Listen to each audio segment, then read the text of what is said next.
Wrestling has more than one royal family.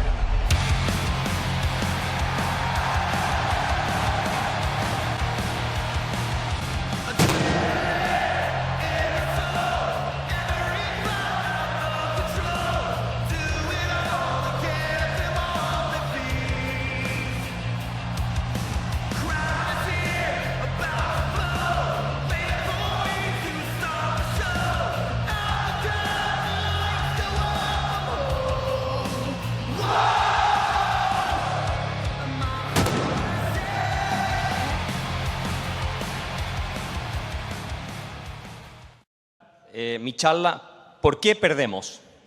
Y quiero ofrecer una respuesta a esta pregunta a la luz no solo de el trabajo intelectual realizado en las últimas décadas, sino también de mi experiencia personal luchando en la región en que la alternativa marxista y socialista se encuentra más viva que en ninguna otra del mundo, que es América Latina. Y creo que la reflexión más determinante, la mejor respuesta que se ha dado jamás a la pregunta de por qué los liberales tendemos a perder con los socialistas, la formuló Friedrich Hayek en 1949. Y quiero leérsela, porque creo que esta es la clave de la disputa en la que nos encontramos. Dice Hayek que la lección que el verdadero liberal debe aprender del éxito socialista es que fue su coraje de ser utópicos lo que les ganó una influencia que hoy hace posible políticamente lo que parecía imposible. Fue el coraje de ser utópicos de los socialistas. Y a eso nos enfrentamos. Hay que reflexionar un poco sobre este concepto, el de la utopía. Fue acuñado por Thomas More en su famosa obra de 1516. Y utopía, como todos sabemos, significa un lugar que no existe. En griego el prefijo no existe, topos es lugar, pero en esa misma obra Thomas More habla de eutopía, que significa, del mismo griego, el buen lugar o lugar feliz. Y desde entonces tendemos a entender la utopía como una especie de paraíso, una cosa irrealizable. Bueno, yo les quiero decir, formas de pensamiento utópico, las primeras se encuentran ya en tablas de arcilla del año 2000 a.C., tablas sumerias de la civilización sumeria de arcilla, y se encuentran a través de prácticamente todas las culturas en la historia de la humanidad. ¿Y qué tienen en común estas formas de pensamiento utópico? Bueno, hay dos cuestiones que se repiten una y otra vez. Se elimina la escasez, es decir, en la forma de pensamiento utópico a nadie le falta nada, no hay necesidades, no hay hambre, no hay cosas de ese estilo. Y otro que a mí me parece casi más relevante, hay armonía social. Desaparecen los conflictos entre distintos grupos, entre clases sociales y así sucesivamente. Ahora, la pregunta es, ¿las utopías qué es lo que plantean? ¿Un programa detallado de cómo va a funcionar el orden social? No.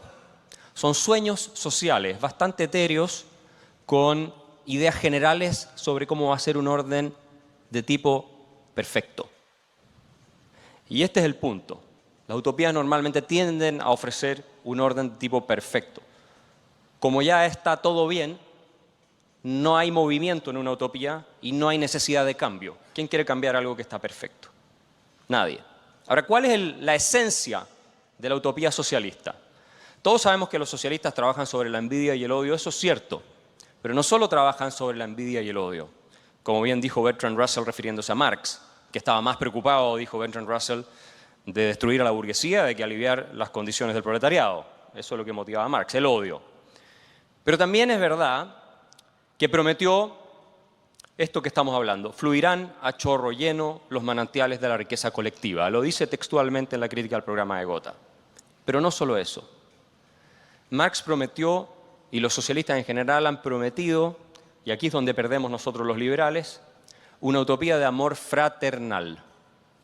Eso es lo que prometió. Cuando el Papa Francisco de este país dice que son los comunistas los que piensan como los verdaderos cristianos, lo estoy citando textual, a lo que se está refiriendo es que hay una intuición moral impresa en la utopía socialista que refleja, rescata esos valores fundamentales del mensaje cristiano que tienen que ver con tú no vas a estar solo.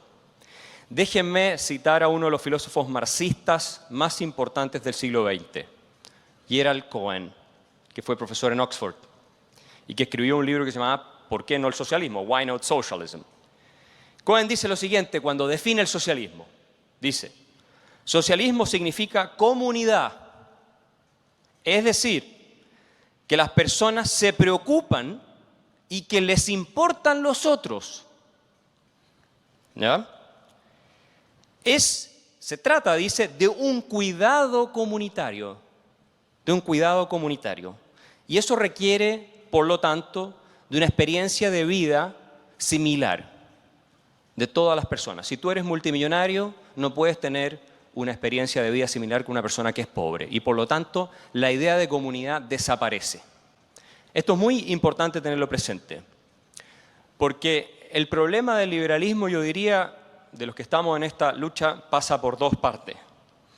Por un lado, el reduccionismo económico en el que ha caído. Roberto hacía alusión a eso en ese famoso texto de James Buchanan, The Saving the Soul of Classical Liberalism. Y es cierto, nosotros los liberales nos hemos enfocado demasiado en el discurso técnico-económico, del crecimiento del producto, de los números, de la movilidad social, y hemos perdido el alma del liberalismo clásico. Y estoy hablando de que ese es el alma capaz de seducir, es el alma del liberalismo clásico. Y no estoy diciendo que la discusión económica no sea relevante, es fundamental, pero la hemos reducido a eso. Y en Chile, un gran ejemplo de reformas liberales exitosas a nivel mundial, nosotros destrozamos el país porque los economistas y los expertos en políticas públicas perdieron el debate contra los filósofos y los juristas de izquierda. Esa es la realidad. Los economistas discutían con números y los filósofos y los juristas de izquierda discutían con teorías de justicia.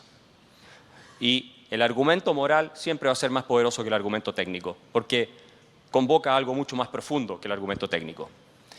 Esto yo lo advertí, lo escribí, terminó ocurriendo y ahora estamos tratando de revertirlo también con argumentos morales y es la gracia que ha tenido Javier Milei en Argentina. Javier Milei ha hecho el argumento moral más que el argumento económico en favor del movimiento libertario que tenemos acá y eso ha sido la clave de la transformación cultural que se está viendo hoy en Argentina. No ha sido tanto el tema técnico de la inflación, que también es importante, sino the moral case for freedom. Ese es el tema que hemos perdido. Y el segundo problema que tenemos es lo que yo denomino el reduccionismo de la autonomía.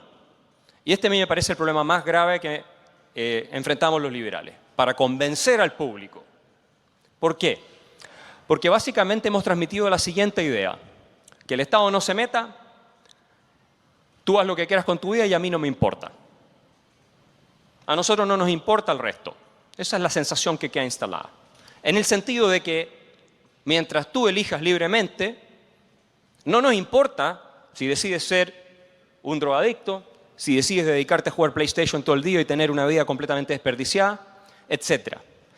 Es la sensación que se transmite en esta discusión. No digo que eso sea la realidad de los que pensamos de acuerdo a las ideas de la libertad, pero esa es la sensación que queda instalada. Mientras al socialista le importa el otro, se preocupa por el otro, por esa idea de comunidad, los liberales decimos autonomía, que el Estado no se meta y después no nos importa el resto. Entonces, se sienten muchos abandonados desde el punto de vista del discurso liberal. ¿Cuál es la solución? Podemos ofrecer y tener el coraje, como decía Hayek, de plantear una utopía liberal. Me parece que una utopía no, como la analiza Karl Popper, pero sí una utopía realista podría ser posible y ese es el concepto de florecimiento humano, que hemos trabajado con Gonzalo en Archbridge. No solo es potente desde el punto de vista retórico esa idea de florecimiento humano, mucho más que la de progreso económico. ¿Sí? Florecimiento humano en sí es un concepto mucho más poderoso, sino que además implica que nos hagamos cargo de una serie de dimensiones que tienen que ver con la vida de las personas, como por ejemplo, y esto lo voy a dejar planteado y no lo voy a analizar en mayor profundidad, la idea de una vida buena. What is a good life? ¿Qué respuesta ofrecemos los liberales a la pregunta sobre cuál es una vida buena, respetando obviamente los proyectos de las personas de hacer lo que quieren con sus mismas vidas? ¿Tenemos una respuesta o no tenemos una respuesta? Y si no tenemos una respuesta, como bien dice Neil Ferguson, entonces estamos, los liberales clásicos, y esta es una crítica que él hace, en un déficit completo respecto a uno de los anhelos más profundos del espíritu humano. que saber, ok, tengo la libertad, ahora ¿qué es el siguiente paso? ¿Cuál es? Y no es que los liberales no tengamos respuesta. Didri nos ha ofrecido respuestas cuando habla de las virtudes burguesas. Una sociedad libre no puede existir sin individuos virtuosos. Es decir, ¿qué significa ser responsable? Ser capaz de responder no implica asumir las consecuencias de tus actos solamente, sino que tengas una capacidad instalada de responder. Y eso requiere una serie de virtudes como el coraje, el ser un adulto, como bien dice Didri. Y para terminar esta intervención quisiera leer una frase también de Gerald Cohen, el filósofo marxista, y que me parece que es correcta. Cohen dice: el socialismo tiene un atractivo eterno, porque expresa un sueño de cooperación y justicia que trasciende momentos históricos concretos.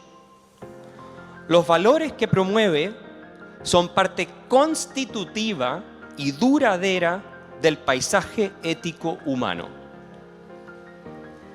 Mientras los liberales no nos hagamos cargo de formular una alternativa convincente a la promesa utópica socialista que se haga cargo de estas características del paisaje ético humano, vamos a vernos derrotados una y otra vez por los socialistas. Muchas gracias. Wrestling has more than one royal family.